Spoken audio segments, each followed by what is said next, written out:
नमस्ते दोस्तों, आप लोगों का स्वागत है मेरे चैनल स्कैरी स्टोरीज पर। मैं आप लोगों के लिए ड्रामनी कहानियाँ लेकर आई हूँ। अगर आप लोगों को मेरी कहानी अच्छी लगे तो मेरे चैनल को सब्सक्राइब करें और बेल बटन को ऑल पर कर दें।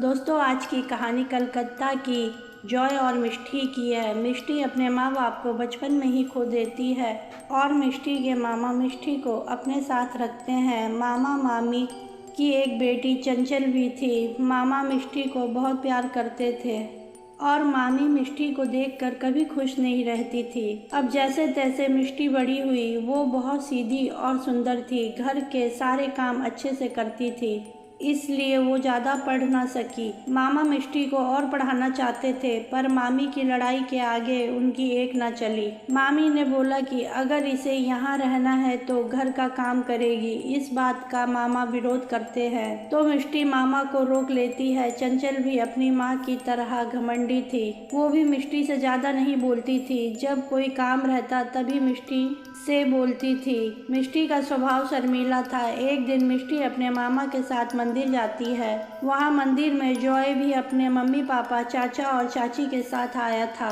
उस दिन जॉय का जन्मदिन था। वो सबको मिठाई बांट रहा था। जॉय अपने माँ बाप का इकलौता बेटा था। वो अभी अभी बॉम्बे से अपनी पढ़ाई पूरी करके आया था। अब वो दुबई जाने वाला था। दुबई में जॉय को बहुत अच्छी जॉब मिली थी। मंदिर में ही मिष्टी को अपने जन्मदिन की मिठाई देते समय जॉय देखता है। जॉय को मिष्टी बहुत अच्छी लगती है। जॉय मिष्टी से पूछता है कि तुम कहाँ रहती हो, पर मिष्टी उसकी किसी बात का जवाब नहीं देती और वहाँ से चली जाती है। वैसे भी मिष्टी बहुत शर्मीली थी और जॉय अनजान आदमी था, इसलिए वो जॉय के किसी बात का जवाब नहीं देती। जॉय के चाचा डॉक्टर थे। एक दिन जॉय अपने चाचा के साथ गया हुआ था तो वहाँ पर मिष्टी के मामा अपना इलाज करवाने आए थे। जॉय मिष्टी को पसंद करने लगा था, इसलिए वो बार बार मंदिर जाता था, पर मिष्टी उसे वहाँ नहीं मिली। पर अचानक उसके मामा मिल गए। जॉय के चाचा मामा को दवा देते हैं और वो दवा लेकर जाने लगते हैं। तभी मामा कुछ लड़खड़ा जाते हैं। वैसे भी जॉय मौका ढूंढ रहा था मामा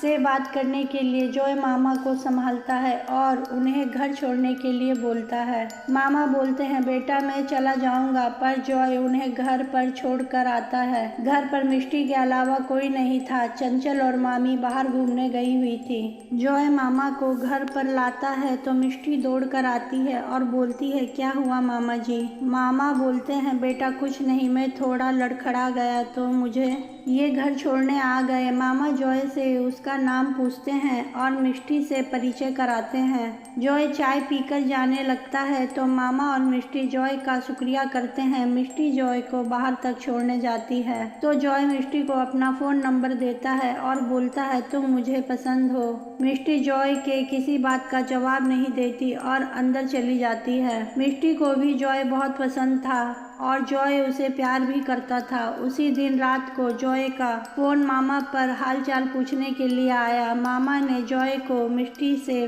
भी बात कराई। जॉय मिष्टी से बोलता है, तुम अपना फ़ोन नंबर प्लीज़ मुझे दे दो, मेरे नंबर पे फ़ोन करो। मिष्टी फ़ोन रख देती है। फिर अगले दिन वो जॉय ने जो नंबर दिया था उस पर फ़ोन करती है। जॉय और मिष्टी में कुछ बातें होती हैं। मिष्टी जॉय से शर्मीले स्वभाव की वजह से ज़्यादा बातें नहीं कर पाती। जॉय ही बोलता रहता था। इधर दुर्गा पूजा के बाद जॉय दुबई चला जाएगा, इसलिए जॉय के मम्मी पापा सोच रहे थे कि जॉय की शादी कर दे। तभी चाचा बोलते हैं, पहले जॉय से पूछ लेते हैं कि कोई लड़की उसे पसंद है या नहीं, तो हम लोग लड़की देखना शुरू करें। घर में सब चाचा की बात पर राजी थे। अब ये बात जॉय से कौन पूछे, तो जॉय की माँ जॉय के सामने शादी की बात रखती है तो जॉय शर्माते हुए मिष्टी के बारे में बताता है। जॉय के घर वाले मिष्टी को देखने की बात करते हैं, पर उससे पहले जॉय के पापा मामा जी से फ़ोन पर बात करते हैं। मामा मिष्टी की शादी की बात सुनकर बहुत खुश होते हैं और एक बार मिष्टी से पूछते हैं कि तू भी जॉय से शादी करेगी, तो मिष्टी शर्माते हुए हाँ कर देती है। मामा बहुत खुश थे। फिर ये बात मिष्टी के मामा मिष्टी की मामी को बताते हैं। मिष्टी की मामी ये बात सुनकर बहुत चिढ़ जाती है और बोलती है, चलो बला टली। अगले दिन जॉय अपनी दादी, मम्मी, पापा और चाचा चाची को लेकर के मिष्टी के घर गया। मामा ने मामी से बोला कि देखो, मिष्टी को देखने लोग आ रहे हैं, कोई गड़बड़ ना हो, नहीं तो मुझसे बुरा कोई नहीं होगा। अब घर पर सारे मेहमान आते हैं, मिष्टी सबके लिए चाय लेकर आती है। मामा तो मिष्टी के हाथ की चाय के बिना रह नहीं पाते थे, वहीं सबको चाय बहुत पसंद आई। मिष्टी को देखकर सब बहुत खुश होते हैं और बोले कि दुर्गा पूजा के बाद जॉय दुबई चला जाएगा, इसलिए हम सोच रहे थे कि जॉय की शादी कर दे। हमें लड़की बहुत पसंद है, हम अभी ही आशीर्वाद की रस्म करना चाहते हैं। पर मामी ने जब जॉय को देखा और इतना अच्छा घर देखा तो सोचा कि ये रिश्ता मिष्टी के साथ ना होकर चंचल के साथ हो जाए, इसलिए मामी ने आशीर्वाद की रस्म अभी करने के लिए मना कर दिया। सब ने पूछा कि क्यों आशीर्वाद की रस्म क्यों नहीं हो सकती, तो मामी बोली कि हमने कोई तैयारी नहीं की है। उसी पर सब बोलते हैं, घर में कुछ मीठा है तो आप वो ले आइए, हम पूरी तैयारी से आए हैं। मामी के मना करने पर मामा गुस्सा हो गए और बोले, नहीं नहीं, जैसे आप लोगों को करना है वैसे करें। मिष्टी ने जॉय से बता रखा था कि मामी उसे पसंद नहीं करती और उस पर नज़र रखती है। जॉय ने ये बात अपने घर में भी बता रखी थी, इसलिए वो लोग भी जल्दी से मिष्टी को अपने घर बहू बनाना चाहते थे। अब मिष्टी का आशीर्वाद का रस्म होता है, ये देखकर चंचल और मामी बहुत चिढ़ते हैं, पर मामा बहुत खुश थे। जॉय की माँ मिष्टी को एक सोने का हार पहनाती है। वो हार देखकर मामी की आंखें फटी की फटी रह जाती हैं। फिर जॉय की दादी मिष्टी से पूछती है कि तुम कहाँ तक पढ़ी हो, तभी मामी बीच में बोल देती है कि ये ज़्यादा पढ़ी लिखी नहीं है, मेरी बेटी ने तो बीए पास किया है और पढ़ने में भी बहुत तेज है। मिष्टी दुबई जाकर क्या करेगी, दुबई तो चंचल को जाना चाहिए। मामी की बात सुनकर सब चुप हो जाते हैं और मामी को देखते हैं। दादी बोलती है कि मिष्टी कम भी पढ़ी है तो क्या, हमें पसंद है और जॉय तो पढ़ा लिखा है ना। तभी मामा मामी को डांटते हैं और बोलते हैं कि अब तुम चुप रहो, बीच में मत बोलना। फिर जॉय की मम्मी मामा से बोलती है कि 2 दिन बाद दुर्गा पूजा है, आप लोग जरूर आना। दुर्गा पूजा के बाद हम मिष्टी और जॉय की शादी कर देंगे।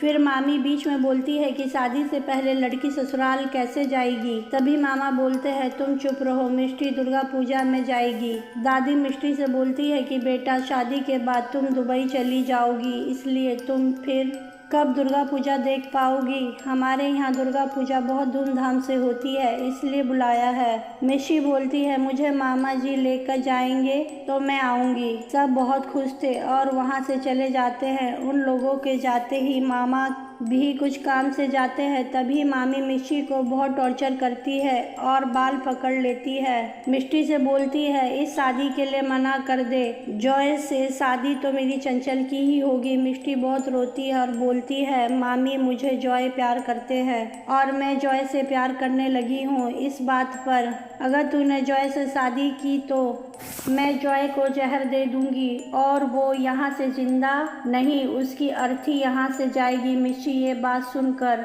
बहुत डर जाती है और परेशान हो जाती है। मिष्टी रात में जॉय से काफ़ी बातें करती है, फिर वो जहर खा लेती है। सुबह जब चाचा मिष्टी को उठाने जाते हैं तो मिष्टी मरी हुई देखकर मामा बहुत रोते हैं। दिखावे में मामी और चंचल भी रोते हैं। मामा मामी से बोलते हैं, तूने मिष्टी को ऐसा किया, बोला कि उसने इतना बड़ा कदम उठाया। मामी अपनी गलती छुपाते हुए बोलती है कि अब मैं इसे क्या बोल सकती हूँ। ऐसा बोलकर मामी भी झूठे आंसू बहाने लगी। मामा बोलते हैं रोते रोते, अब मुझे चाय कौन पिलाएगा। मोहल्ले वाले भी बोलते हैं, जब इतने अच्छे घर में रिश्ता हो गया तो मिष्टी ने जहर क्यों खाया। तभी मामी बोलती है कि हो सकता है जॉय से लड़ाई हुई हो। मामा बोलते हैं, चुप हो जा, मेरी मिष्टी ऐसी नहीं है। इधर जॉय के घर दुर्गा पूजा की तैयारी हो चुकी थी, सब लोग मिष्टी का इंतजार कर रहे थे। तभी दरवाजे पर दस्तक होता है। जॉय जाकर दरवाज़ा खोलता है तो वो दरवाजे पर मिष्टी को देखता है। मिष्टी मिष्टी बाल खोलकर रात में अकेले आई थी। वो बहुत अजीब सी लग रही थी। उसकी आंखें बहुत भयानक लग रही थी। जॉय को देखकर वो दरवाजे पर अजीबोगरीब तरीके से हंसने लगी। जॉय मिष्टी का ऐसा व्यवहार देखकर चौंक जाता है और उसे अंदर लाता है। घर में सब मिष्टी को देखकर बहुत खुश होते हैं और पूछते हैं कि तुम किसके साथ आई हो। तो मिष्टी बोलती है, मैं अकेले हवा में उड़कर आई हूँ। सब सोचते हैं कि मिष्टी उनसे मजाक में बोल रही है, उसे मामा ही छोड़कर गए होंगे। घर में सब उसका ऐसा जवाब सुनकर अजीब सा मुंह बनाते हैं। मिष्टी के बाल खुले थे और दादी बोलती है कि पहले बाल को बांध लो, रात में बाल खोलकर नहीं रहना चाहिए। दादी मिष्टी के बाल में रबड़ लगाती है पर वो रबड़ बार बार फिसल कर गिर जाता है। तभी जॉय के पापा बोलते हैं कि जॉय जाकर मिष्टी को दुर्गा माँ की प्रतिमा दिखाकर आओ। जॉय मिष्टी को लेकर जाता है पर मिष्टी प्रतिमा तक नहीं जाती क्योंकि वो तो एक आत्मा थी। जॉय मिष्टी का हाथ पकड़ कर ले जाता है तो उसका हाथ बर्फ की तरह ठंडा था। वो घबरा जाता है। तभी पंडित जी दूर से ही सब पर गंगा जल डालते हैं। एक बूंद मिष्टी पर पड़ जाती है। वो बहुत चीखने चिल्लाने लगती है और जहाँ पर बूंद पड़ी थी वहाँ पर काला हो जाता है। उसकी ऐसी हालत देखकर जॉय अपने मम्मी पापा से बोलता है। चाची मिष्टी को खाना खाने को बोलती है तो वो चिकन खाने को मांगती है। सब लोग बोलते हैं घर में दुर्गा पूजा है और तुम चिकन खाओगी। तो मिष्टी भयानक सी आवाज़ में बोलती है, हाँ मुझे चिकन चाहिए। उसकी हरकत पर सब सोचते हैं कि कहीं इसे पागलपन के दौरे तो नहीं आते। जॉय के पापा मामा को फ़ोन करते हैं तो मामा फ़ोन पर बहुत रोते हैं। फिर जॉय के पापा बोलते हैं क्या हुआ, तो मामा सारी बातें बताते हैं। अब जॉय के घर में सब डर जाते हैं। मिष्टी अपना वादा पूरा करने मर के भी आ जाती है। सारी रात सब डर के किसी तरह बिताते हैं। फिर सुबह मिष्टी का अंतिम संस्कार होता है। उसकी आत्मा जॉय के घर से भी चली जाती है। इस हादसे के बाद जॉय बीमार रहने लगा था और जॉय कुछ डरा डरा सा भी रहने लगा था। उसका मानसिक संतुलन कुछ खराब होने लगा था। तब जॉय के मम्मी पापा ने एक बाबा को बुलाया। बाबा ने जॉय को देखकर झाड़ फूंक किया और एक ताबीज़ बांधने के लिए दिया। उस ताबीज़ को बांधने के बाद जॉय अब ठीक है। दोस्तों, आप लोगों को अगर मेरी कहानी अच्छी लगे तो मेरे वीडियो पर लाइक और कमेंट करें और मेरे चैनल को सब्सक्राइब करें।